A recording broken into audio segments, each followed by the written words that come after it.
दोस्तों आज हम पहुंचे नागपुर, यानी कि नागपुर के अंदर कौन कौन से कॉलेजेस बेस्ट हो सकते हैं लॉ से रिलेटेड कोर्सेज के लिए। तो आज की इस वीडियो को पूरा देखना है ताकि अगर आप चाहते हैं महाराष्ट्र में भी नागपुर जो विदर्भ के आसपास का क्षेत्र पड़ता है। जी हाँ, पहले तो एमपी के अंदर आता था, एमपी की राजधानी हुआ करता था, लेकिन फिर बाद में अलग होने के बाद ये महाराष्ट्र का पोर्शन हो गया और बहुत सारी शुरुआती पहले तो एमपी का हाईकोर्ट भी नागपुर ही हुआ करता था। तो अगर आप चाहते हैं कि नागपुर के आसपास से बिलोंग कर रहे हैं आप और नागपुर में बेस्ट क्या क्या हो सकता है मेरे लिए लॉ कोर्सेज के लिए, तो हम आज इस वीडियो में सारी की सारी नागपुर के अंदर की कौन कौन सी बेस्ट कॉलेजेस या यूनिवर्सिटीज हैं जो लॉ कोर्सेज कराती है उस पर हम डिस्कस करने वाले हैं। तो लास्ट तक देखना है दोस्तों, में शेयर कर देना है और चैनल सब्सक्राइब कर लेना है ताकि सारी की सारी जानकारी जो है लॉ से रिलेटेड कोर्सेज की आपको यही इसी चैनल पर सबसे पहले मिल जाए। इसके अलावा अगर आप चाहते हैं कि पर्सनलाइज्ड प्रोफाइल के आधार पर, मतलब आपकी प्रोफाइल के आधार पर आपके लिए क्या बेस्ट ऑप्शन हो सकता है फ्यूचर अपॉर्चुनिटीज का या करियर में गाइडेंस के लिए, तो नीचे प्रोफाइल एनालिसिस फॉर्म होगा जिसको फिलअप करिए और हम बताएंगे कि क्या होगा बेस्ट आपके लिए फ्यूचर अपॉर्चुनिटीज के लिए या फिर हमारी अपॉर्चुनिटी के अलावा जो भी करियर गाइडेंस हो सकता है वो सारी चीजें। तो चलो स्टार्ट करेंगे यार। टॉप लॉ कॉलेजेस नागपुर में कौन कौन से हो सकते हैं या क्या है। तो भैया आपने ऑल टोटल देखे 6-7 कॉलेजेस जो हमें समझ में आए। महाराष्ट्र नेशनल लॉ यूनिवर्सिटी अच्छी यूनिवर्सिटी है, और इसके अलावा फिर भाई Rashtrasant Tukadoji Maharaj Nagpur university, G H Raisoni law college, Symbiosis law college का कैंपस है नागपुर वाला। जी हाँ, doctor B R Ambedkar college of law, फिर भी है डॉक्टर अम्बेडकर कॉलेजेस और Govind Rao Banjari college of law. ये ऑल टोटल महाराष्ट्र में नागपुर के कॉलेजेस हैं जो कि अच्छे कॉलेजेस हैं और लॉ के कोर्सेज कंडक्ट करवाते हैं। तो चलो एक एक के बारे में थोड़ी सी बेसिक जानकारी डिटेल अपन देख लें जिससे अपने को थोड़ा सा समझ में आएगी क्या कैसा इसको अपन ऑप्शन में रख सकते हैं, बकेट में या नहीं रख सकते हैं, या किस प्रेफरेंस पे रख सकते हैं, वो सारी चीजें। तो महाराष्ट्र नेशनल लॉ यूनिवर्सिटी की बात करें वो 2014 में स्टैब्लिश हुई है, यानी 10 साल भी अभी पूरे हुए नहीं है। BLLB, BBLLB और LLM के प्रोग्राम ये कंडक्ट करवाते हैं। ट्यूशन फीस जो है इनकी BA या BBA LLB कोर्सेज जो इंटीग्रेटेड प्रोग्राम है उनकी 5 लाख रुपए प्रति वर्ष की है, पर एनम की फीस है, तो बहुत ज्यादा फीस है। 1 लाख रुपए LLM कोर्सेज की फीस है जो कि ठीक ठाक है। लेकिन प्लेसमेंट की बात करें तो 7 से 8 लाख रुपए का ये प्लेसमेंट देते हैं। भैया आप चलो LLM कर लो, 1 लाख रुपए के हिसाब से 2 लाख रुपए पड़ेगा LLM करने में, 2 साल का होगा। अगर 1 साल वाला कर रहे हो तो 1 लाख रुपए फीस होगी, उस पर अगर 7-8 लाख मिल जाए तो बढ़िया है। लेकिन 5 लाख रुपए के हिसाब से पर एनम, यानी 5 साल के इंटीग्रेटेड प्रोग्राम करेंगे, 25 लाख रुपए खर्च करेंगे और फिर 7 लाख का आपको पैकेज मिले तो मजा नहीं आएगा।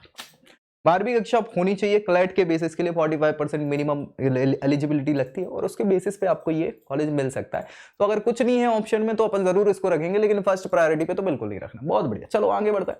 नेक्स्ट है यहाँ पे राष्ट्रतंत्र तुकादोजी महाराज नागपुर यूनिवर्सिटी। जी हाँ, 1923 में, मतलब उस समय की है, अंग्रेजों के जमाने की, जब हम आजाद भी नहीं होते तब की यूनिवर्सिटी है। LLB और BLLB के प्रोग्राम ही कंडक्ट करवाते हैं जिसकी फीस जो है 1.5 लाख रुपए जो है BLLB की और 70,000 के आसपास LLB प्रोग्राम की फीस है। ये अच्छी लगी फीस है कि नहीं, कम फीस है और बढ़िया काम है। प्लेसमेंट रिकॉर्ड आप देखेंगे तो एवरेज प्लेसमेंट 60 से 8 लाख रुपए का आपको यहाँ ये प्रोवाइड करा रही है। तो भैया कौन जाएगा वहां पे महाराष्ट्र लॉ यूनिवर्सिटी में जब यहाँ व्यवस्था है।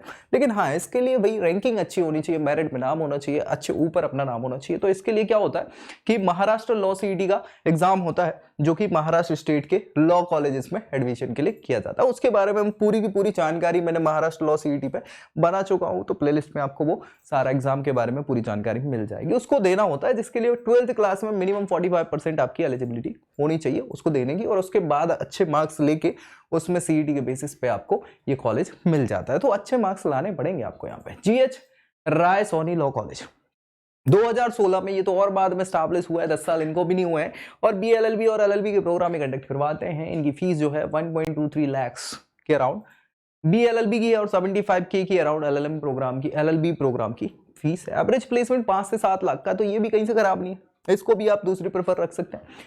12वीं कक्षा 45% मार्क्स से और महाराष्ट्र सीईटी लॉ सीईटी का एग्जाम आपको देना होता है, उसके बेसिस पे आपको यहाँ एडमिशन मिल जाएगा रायसोनी लॉ कॉलेज में। फिर बात करते हैं सिम्बायोसिस लॉ कॉलेज। ये कैंपस 4 हैं सिम्बायोसिस के, जिसमें एक कैंपस नागपुर में है, तो वो स्लेट का एग्जाम होता है, हमने बात करी भी हुई है। 1977 में स्टैब्लिश हुई ये यूनिवर्सिटी है। BLLB, BBLLB और LLM के प्रोग्राम ही कंडक्ट करवाते हैं। ट्यूशन फीस जो है 15 लाख रुपए इंटीग्रेटेड प्रोग्राम की ऑल टोटल फीस है, मतलब 5 साल की 3 लाख के हिसाब से आप मान लो कि फीस है इनकी पर ईयर की। तो BBLLB और BALLB की फीस हो जाती है। इसके अलावा LLM की 1.3 लाख के अराउंड फीस है टोटल। प्लेसमेंट के रिकॉर्ड बहुत अच्छे नागपुर कैंपस के हैं नहीं। और दूसरी चीज है नागपुर कैंपस में क्या है कि यहाँ पे डोमिसाइल नागपुर का अगर है तो आपको कुछ 50% या 25% के अराउंड रिजर्वेशन भी नागपुर के बच्चों के लिए है इस कैंपस में, ठीक है। तो 5 से 6 लाख रुपए पर ईयर का आपको LPA का यहाँ ऑन एन एवरेज प्लेसमेंट ये प्रोवाइड करवा देते हैं। एलिजिबिलिटी के लिए 12th पास 50% से होना चाहिए। और SLAT symbiosis law admission test ये जो एग्जाम है उसके बेसिस पे अच्छे मेरिट पे आपको ये कैंपस मिल जाता है। तो doctor BR Ambedkar college of law, जी हाँ, 1925 में बहुत पुराने इंस्टीट्यूशन में नाम आता है BI इनका। और BLLB LLB प्रोग्राम में कंडक्ट करवाते हैं। 60,000 रुपए LLB या BLLB की फीस है, जो कि कम फीस है। आप समझ पा रहे हो ना, एवरेज प्लेसमेंट आप देखेंगे तो 4 से 5 लाख का एवरेज प्लेसमेंट है।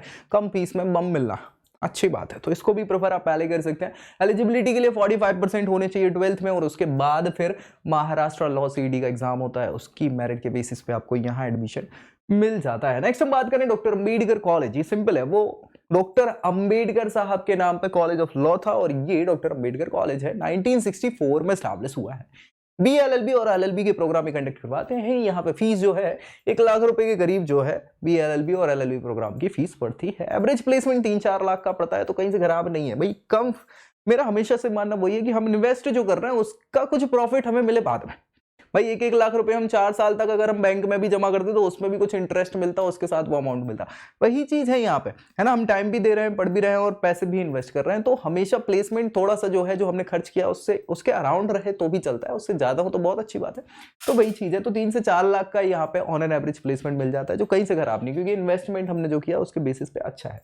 12th पास आउट 45% से होना चाहिए और महाराष्ट्र लॉ सीईटी के एग्जाम के मेरिट के बेसिस पे आपको यहाँ पे एडमिशन मिल जाता है। फिर बात करें Govind Rao Banjari college of law. जी हाँ, 2003 में स्टैब्लिश हुआ है। 20 साल ये पूरे कर चुके हैं इस साल, है ना। BLLB और LLB के प्रोग्राम इन्होंने कंडक्ट करवाते हैं। 70,000 के करीब ये फीस है ऑल टोटल। और एवरेज प्लेसमेंट भी यहाँ पे 3 से 4 लाख का पड़ता है, तो कहीं से खराब नहीं है। क्या खराब? बिल्कुल खराब नहीं है।